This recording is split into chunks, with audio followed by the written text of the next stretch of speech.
Okay, well, hi, my name's Clint.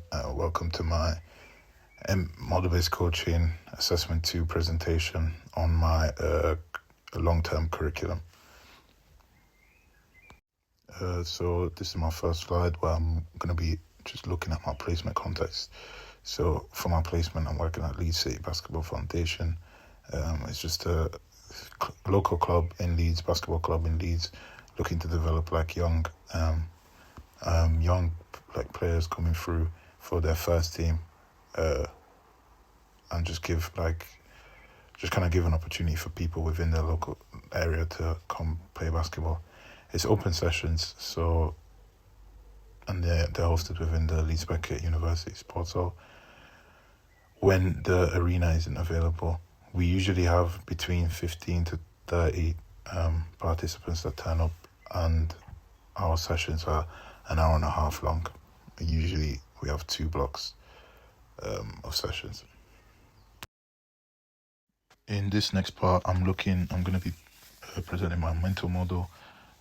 This is the final draft of my mental model that I kind of came up with or created for basketball and for the way we'd want players of this kind of age group to play and look at. So my mental model was informed mainly using the NGB Basketball England framework that they put out and gave for us to use, and as well as their development model. I also helped use that to help inform my player profile best suited for, a player profile for best suited for a player that would fit perfectly within this mental model. So the model is split into, as you can see, 4 key phases of basketball. So we've got offense, we've got transition offense, we've got transition defense, and defense. So it's kind of like a little cycle. Then within these, I've placed specific skills and kind of focus areas that I'd want the athlete or participant to have, skill sets to have, and within this, within that category of the phase. For example, in offense, one of our goals is the overarching goal is to generate players that can maintain and manage the advantages that we have to create a high percentage shot within the game. So we can use this by doing stuff like being able to get open, having good spacing, having good ball circulation, penetrating the defense, knowing how to penetrate the defense, and obviously that breaks down into different skills. Then extending our advantages, and then our shot selections, and then transition defense. We've got the main goal is avoiding conceding quick scores and regaining possession. For defense, our main goal is regaining possession and forcing low percentage shots. So yeah, that's kind of self-explanatory. So we're just looking at keeping possession and forcing our opponents to create low percentage chances so we can get the ball back. And then on offense, in transition on offense, the goal is obviously generating an advantage or managing the one we already have to create a high percentage shot. It's kind of the opposite of what we want to do to them on defense. And yeah, you want to do that using the full court. And then each one of these phases is split into little skills and repetitive. So now looking at the player profile, so I kind of divided it into 4 aspects that we want from our players. So obviously we've got the tactical aspect and the technical, as well as the physical aspect and the psychosocial aspect. So these are the characteristics that we'd aim to achieve by the end of the within the curriculum. We want most players to hopefully look like this player profile to then get the most out of them using within the mental model that I've created. So this is obviously inspired by Basketball England. One of the key tactical things we've put down is so we want a player to understand how the game works and then be able to respond creatively to performance problems, keeping within the playing style that we've picked, that we're using.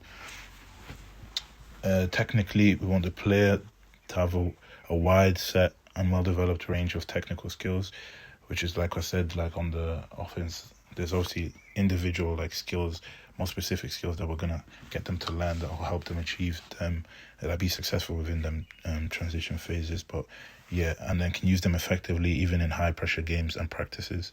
Physically, we want the players to have fundamental movement skills, stuff like strength, fitness, and conditioning necessary to perform their roles safely and effectively, both in training and in games. And then psychosocially, we want our players to be mentally tough, recover quickly from setbacks, and then keep a positive mindset throughout the games and training sessions, as well as thrive in big moments. And players that we want players that are willing to take risks when it matters the most, as well as players that show strong work ethic, as well as are always open to learning and improving. So yeah, there's quite a bit there.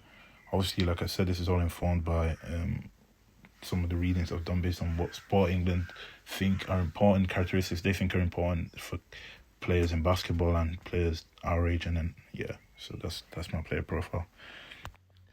In terms of feedback that I had when creating this mental model, I've kind of taken a couple of notes down.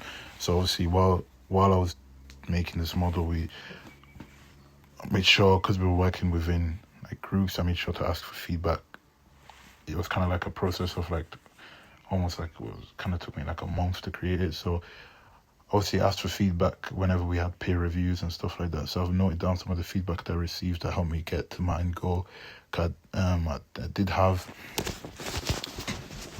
kind of like different ideas, different versions, kind of like rough ideas of what I'd want my model to look like. And so yeah, one of the key pieces of advice and feedback I got was considering looking at the NGB guidelines.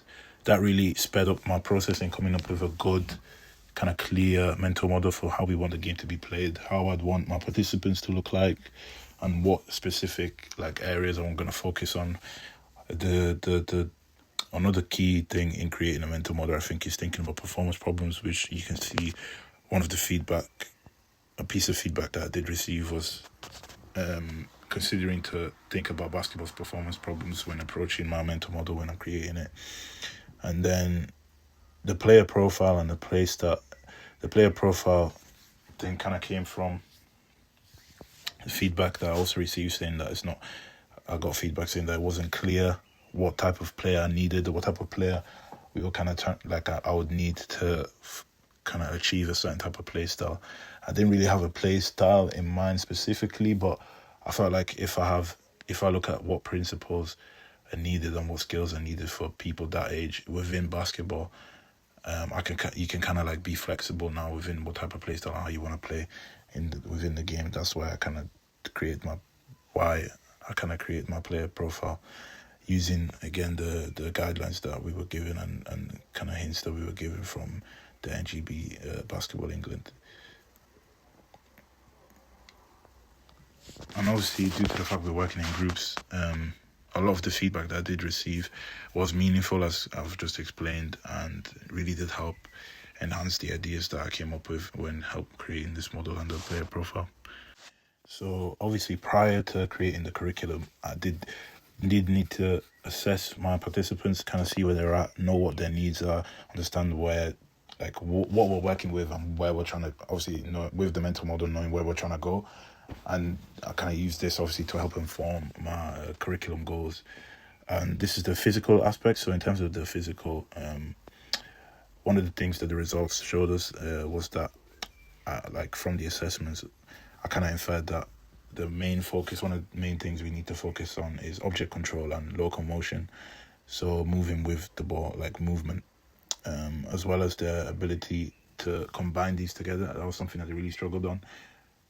That was the weakness area that came up when conducting the test. So these two skills are really important when thinking about basketball. As you know, in basketball, you've got a ball, and the main thing, the only way to move with it is to dribble.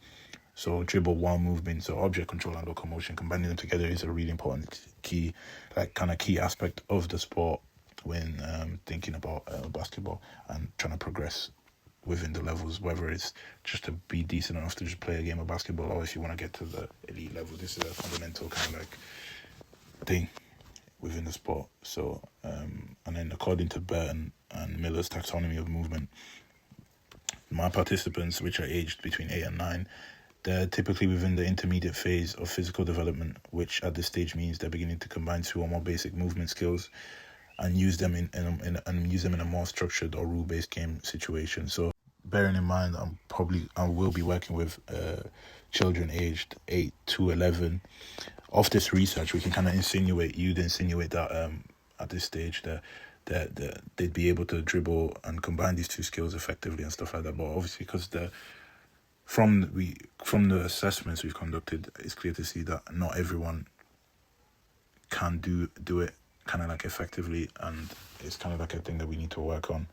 And with me working with participants aged 8 to 11, as you can see in the results, some kids were able to dribble at a decent level while moving, whereas other kids weren't as competent. So the age range is going to affect the fact that some participants might be at a different stage to others, and the fact that obviously kids develop at different stages depending on the individual.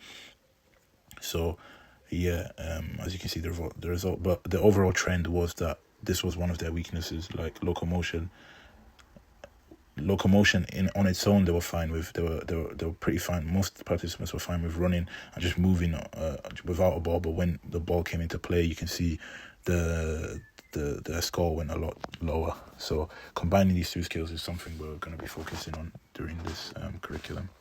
When conducting my assessment, like physical assessment, I used Sport Play Kit as a reference to develop a criteria, so that I had a clear set of like guidelines to what I was looking for and what could look like when assessing them.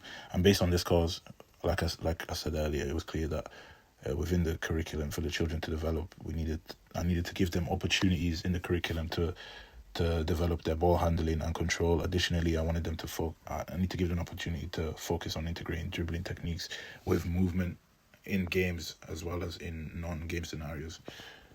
Then next, to inform where my participants are at cognitively, I did an assessment looking at, and obviously to inform the goals that I wanted for them cognitively within the curriculum. I then did an assessment where I focused on looking at anticipation and spatial awareness, as in my opinion, and based off my mental model and the fact that basketball, according to Okonkwo, classifies as a game with structured oppositional play. I think anticipation and spatial awareness are very two key attributes that we need to assess. Based off research in Piaget's theory of cognitive development, we could assume and anticipate that the children were likely to be in a concrete operational stage where their thinking tends to be logical, still based on real life experiences. They show classification of objects and ideas. They understand cause and effect, which is obviously understanding how one event leads to another. They understand the concept of reversibility, so realizing that some changes can be undone and returning stuff to the original state. Based on the scores from the assessment, as you can see, it was clear that they needed to, that this was an aspect that they'd have to develop within the curriculum and work on. So in terms of what this meant for the curriculum, it meant that I need to provide as many opportunities for them as possible to develop their decision making based on cues by the opposition, as well as their ability to understand how to manipulate and use the space on the court to their advantage on defense, offense, and in transition. So that's how I informed my physical goals, and how my curriculum was informed physically, and how my curriculum was informed in terms of cognitively. And last but not least, the psychosocial aspect. So for my psychosocial screening, seeing as my participants, I looked at a lot of research, and seeing as my participants are the age range is from 8 to 11, I applied Lloyd and Oliver's YPD model to where I understood that from a psychosocial perspective, the developmental focus within this curriculum should be on their self-esteem, building their self-esteem and forming strong relationships with their peers. And according to Harter's research, those aged between 8 and 9 within my age range fall into the early to middle childhood phase, which at this phase, their self-assessment of their ability tends to be very positive, overly positive, and not really realistic. This can result to, typically it results to a really high confidence, self-esteem, self-esteem and their self-perception. But their self-perception is closely tied to like successfully performing specific concrete skills and tasks. For example, saying stuff like I can jump, or I can shoot, or I can pass. So I think based off that, it's important for me to give them the chance to have that, to build that confidence and self-esteem, give them the chance within my sessions to hit that success. So it's important I really look at my threshold for success and what they can achieve in terms of my difficulty for the activities we do. However, and from Hart's research, we know that those aged 10 to 11, however, fall into the late childhood to early adolescence category. At this stage, their kind of thoughts begin to be their perception of their abilities tends to be a bit more realistic and accurate. So for those that are less competent, this could lead to more negative, critical thoughts and self-evaluation, and potentially then lead to a lower self-esteem. So it's important for me to just keep an eye on my threshold and allowing everyone from age 8 to 11 to hit some type of success, so they're developing their self-esteem throughout the curriculum. So now onto the actual curriculum, where we're going to look at my goals, what the curriculum is going to involve, and what informed all these things. So now moving on to the learning outcomes, we can see, so I created some actual goals and outcomes for the whole curriculum that I can then use to assess how effective the curriculum was, and then to kind of guide what drills I'm going to use, what activities I'm going to use to help achieve these, to help develop the participants. So it's important that I create these goals to just keep everything in line and keep the curriculum very focused and specific, and not just doing whatever. So in terms of the actual learning outcomes, one of the aims of for the participants within this curriculum is to show and demonstrate and improve the ability to join locomotion and object control skills. So this is mainly we're going to mainly look at refining the dribbling technique and fine motor control, because that's something that's really important at this age and stage. Their fine motor control is something that develops at a slower rate compared to their gross motor skills. So this is something that I'm going to really focus on in the curriculum. This progression will help them develop more fluid movement, both off the ball and with the ball, and greater ball control overall, obviously. So this will help them become more proficient in, their handling techniques, which is really important when in possession of the ball. So for the offensive and transitioning phase of the game within my mental model. Another goal was for the participants to demonstrate an improved tactical awareness. So this would be more of a cognitive goal. So like I said before, I wanted to develop and improve. We want to see an improved tactical awareness and spatial understanding of the court, showing effective spacing. So they do this by showing effective spacing both offensively and defensively. So that's how we measure it.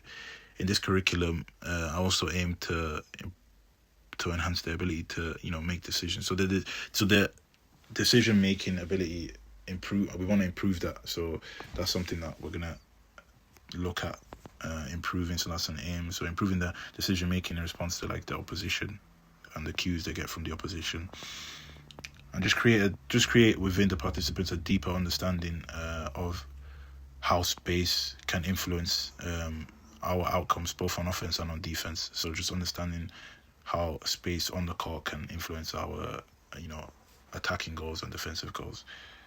So that's the cognitive. So here we've got the technical aims, which would be to improve their dribbling technique as well as their fine motor control. And then if you're looking at more cognitive and psychosocial goals, we're looking at improving their understanding of space, spacing on the court, both on offense and defense, and then their tactical awareness, just understanding, which would overall improve their tactical awareness, so understanding how to respond to cues and what decisions to make in what situations, depending on what cues are given by the opposition. So yeah, those are my learning outcomes for the curriculum. So in this slide, I'm just showing some of the recommendations from the national governing bodies, and from the framework the NGB's provided, which is going to help inform. So it's going to help me inform like my methods and my method of practice within each session. It's going to help inform what I focus on, what skills we actually teach and coach within the sessions, and just recommendations on what to focus on, what works best with kids and participants of this age range. So we've got the under 10, under 10s, and the under 12s framework of practice that they've given us. So this will help cover from my 8 to 11 age range. So one of the key things that the curriculum you're gonna see within the curriculum, and I'm gonna implement in the curriculum based off these recommendations, is I'm gonna have a lot of my sessions. All the sessions are gonna be, if not a lot of them, are gonna be low structured sessions with high levels of freedom. So that's gonna give so basically not too many. It's not gonna be too many. It's not gonna be too structured. It's not gonna be too much information overload. They're gonna have a lot of freedom of play, and a lot of the sessions are gonna be game based. So we're gonna have a game based approach to the curriculum. As we can see in the under 10s thing, the key goal is to develop a positive culture and have players and families engage with basketball. So we're trying to make it fun, keep it fun, which is one of the reasons I'm going to be using game-based approaches within the culture, and players enjoy doing their best every day to improve something they love. Then for the under 12s, you can see the goal is now basketball is no longer just for fun. It's starting to become a more lifestyle choice and general part of their identity, and I can't wait for the next practice or game day. So it's gonna be a mix and match to accommodate each participant, as I do have a wide age range. However, as you can see here, these some of these skills and some of these values as well are going to be the center of how I plan my sessions throughout the curriculum.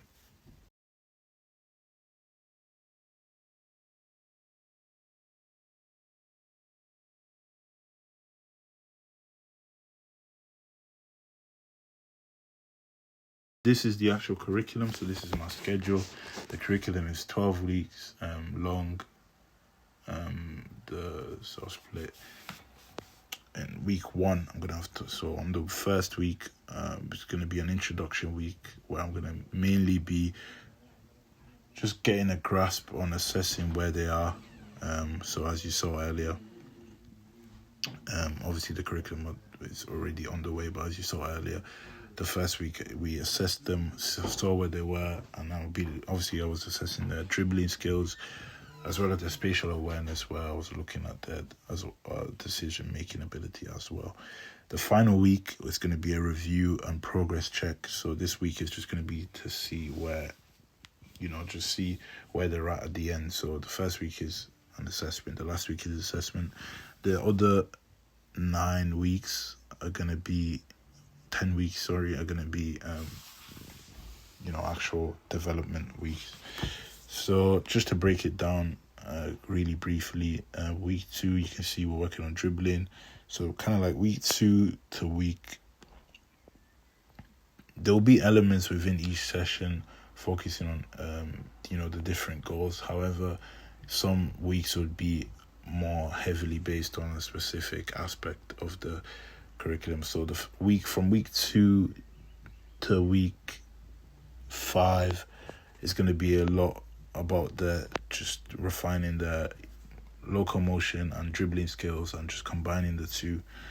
Then from week 5 onwards, we're looking more at the tactical, cognitive part of the game, which will still implement, ball handling, things like that. But on this week, so I'm probably gonna be using a lot more questioning, a lot more, instructions, demonstrations, just to help with that development of the tactical awareness and decision making. There's going to be a lot more game-based scenarios that we're going to implement.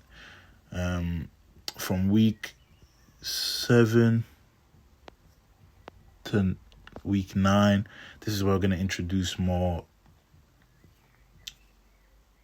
bigger, more team play, more team activities, where we're going to be looking at doing stuff like 2v2s, 3v3s, conditioned games, and just begin to develop their shooting form.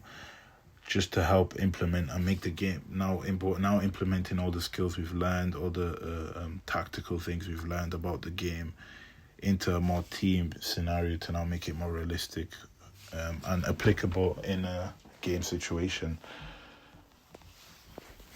just to keep the curriculum realistic. And within the final weeks, we will be, like I said, using a lot more games and just seeing applying how we can apply those skills in condition games. And as we can see on the final week 12, I'll then be using the same assessments and others, as well as games, to now assess if we've made progress from week 1 to week 12. And yeah, that's my curriculum. This is my presentation. Thank you for listening. And I've got a slide with references after this as well. Thank you.